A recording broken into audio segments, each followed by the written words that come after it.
Today, we're going to be talking about The Wolfman. The Wolfman is a 2025 American horror film directed by Lee Winnell.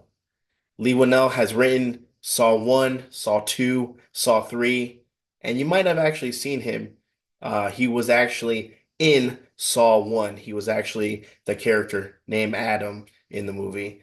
He's also gone and written some of the Insidious movies as well, and has directed the new Invisible Man movie, which I highly recommend you go catch if you haven't. Let's talk about this. Let's break this video down. Here comes the goods. We're going to talk about the bads. You know well. Let me know down in the comments down below if you have seen The Wolfman. What did you think about it? What did you like about it? What didn't you like about it? Let me know. Well, let's talk about the positives. Christopher Abbott, the main actor in the movie, the protagonist and slash the villain, it did an incredible job. Really, really liked him. Never seen him in any of the movies before, but again, his character development was really something interesting. Julia Gardner, also another standout. We all know her from in Ozark. She did good, but I mean, again, stellar performance as well. Still think Christopher Abbott kind of uh, takes the main stage. I think he was the runaway character in this movie, literally. Um, just that character arc. Now, when we talk about the setting, the landscape, okay, I think this movie was shot in New Zealand. Again, looked beautiful.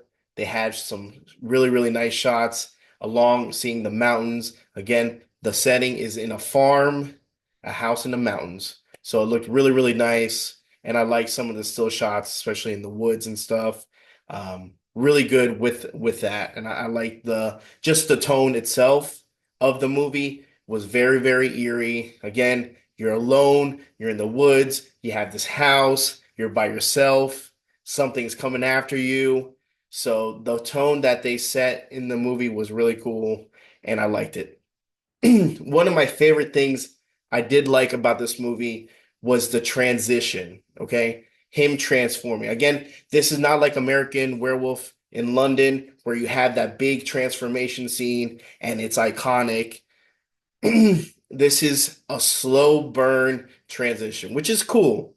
And they kind of deal with the werewolf or him being bitten or scratched by the werewolf as almost like a disease, which is kind of cool. And it slowly starts to kind of take over him, which I thought was really neat and a cool take on on that aspect. They did show you kind of the the family's point of view of what's happening with him, and then his point of view, which is really neat. They showed his hearing. Um, there was a scene in the movie where you hear a really loud thump, and it sounds like something's breaking through the roof.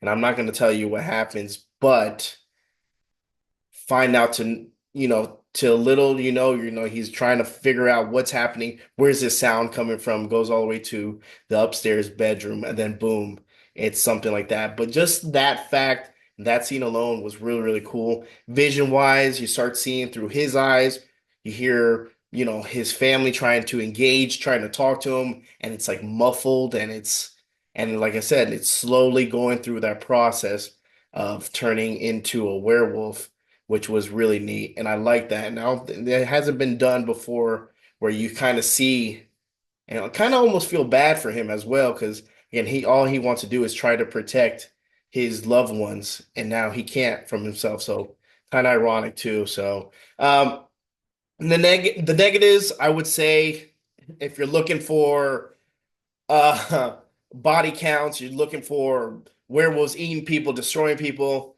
there's not much here. I think in the movie there's maybe one or two.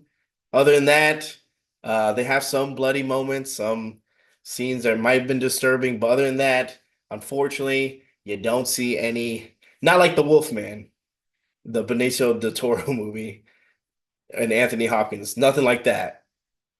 Unfortunately, like I said, it's only like two or maybe I think like two kills throughout the whole movie. and that's it. So I was kind of bummed out with that. I really wanted to see some really cool action scenes with that.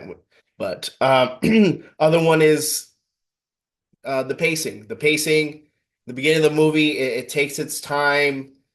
It's a little bit of a slow burn, but once we get to the house, once everything starts happening, everything starts to kind of pick up and stuff. I would say also the character, I guess, choices in the movies aren't the brightest thing. They don't make the smartest decisions, and that could be, me griping about something, but some of the character decisions in the movie, like, why would you let him back into the house? This man is chewing on his arm, spitting blood out. Like, I don't care what family member you are, okay? If you're chewing and you looking like you're starting to look like an alien and stuff, I'm not letting your ass back in the house. And time again, he something happens, they run out of the house, comes back in, they let him back in, comes back out, goes back in, he's looking like a hot mess, screaming, gnarling, and everything, and no, we just let him in. So the character choices were very poor on decision making. Other than that, the movie all in the overall, it's okay movie. I mean, I enjoyed it for the time being, but is it something I would probably watch again? Probably not. Like I said, at the end of the movie, when it was said and done, I was like, oh, well, that's it. That's really what happened. I guess. I mean, I probably wouldn't watch the film again. But if I was rating this from a 1 to 10, I would give it a 5. Other than that, I still enjoy Lee Winnell's work. I'm excited to still see what he has in the future. But this one probably be one I would just, one and done for me. But guys, let me know down in the comments below. What did you think of Wolfman? Did you like it? What were your favorite scenes? Let me know. Thank you guys for watching.